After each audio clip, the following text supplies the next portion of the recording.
this video is based around a lesson I did with a student recently who is having a few problems because when he's soloing it sounds like he's playing scales. It's a very common problem.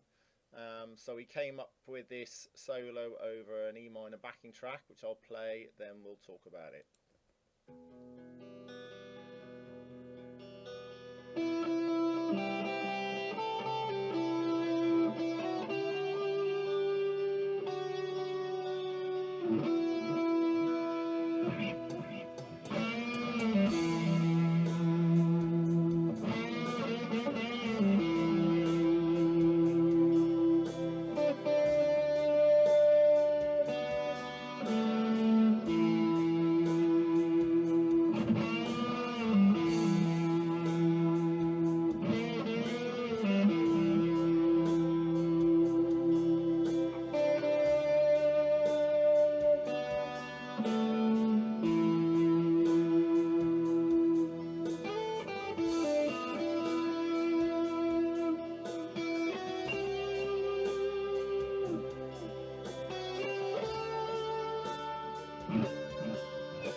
Okay,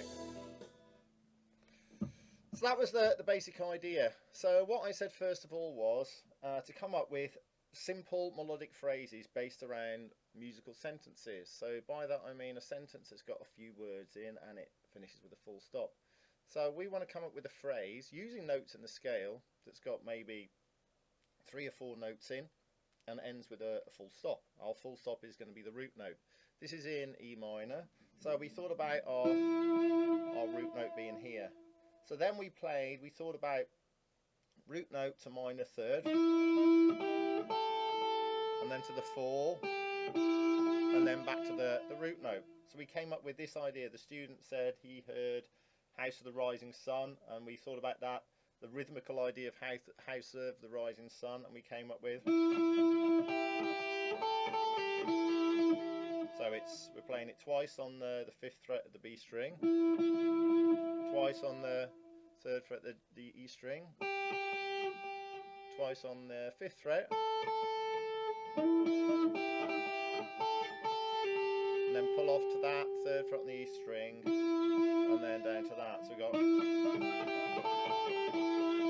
and then we're staying on this E here, and we're coming up to the 2nd and the minor 3rd, and then walking back down to the root again. So we've got 2 phrases there, both of which are pretty short, both end on the root. Then the music kicks in a bit, and we're using this. So it's a very typical sort of bluesy sort of bend. We're coming off this note here, which is the A. We're bending up to the B, which is the 5th of the E major scale. So that's a chord tone effectively. So it's a bend, release, pull off, and on that root note again. And the second time, to add a bit more interest, we're bending it twice. We've got,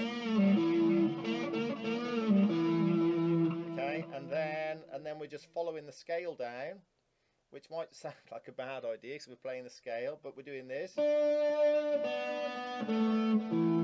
But as we're playing the scale down, we've got a destination. This destination is the root note, so it's not just playing the scale. It's playing the scale, but we're going somewhere, and we're not playing all the scale. We're missing a couple of notes out. So we've got.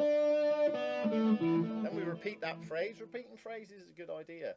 The listener likes to hear things that are repeated. After that, the student came up with this little phrase. And then I said, right, end on the root note.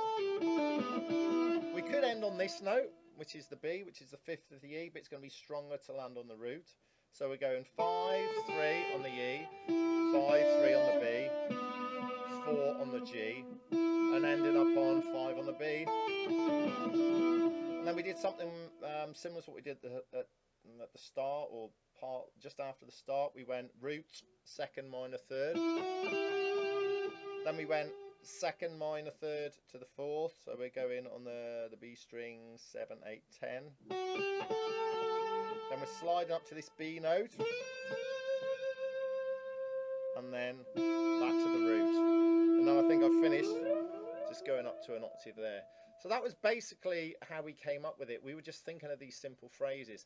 Another good thing I said to him was to try and come up with ideas in your head and then try and play them on the guitar, which is easier said than done.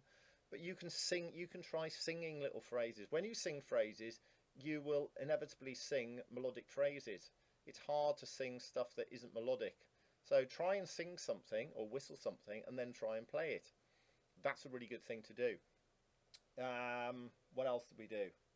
I think, oh, the other thing we thought about was, obviously you've got to listen to the music. You've got to listen to the backing track carefully first.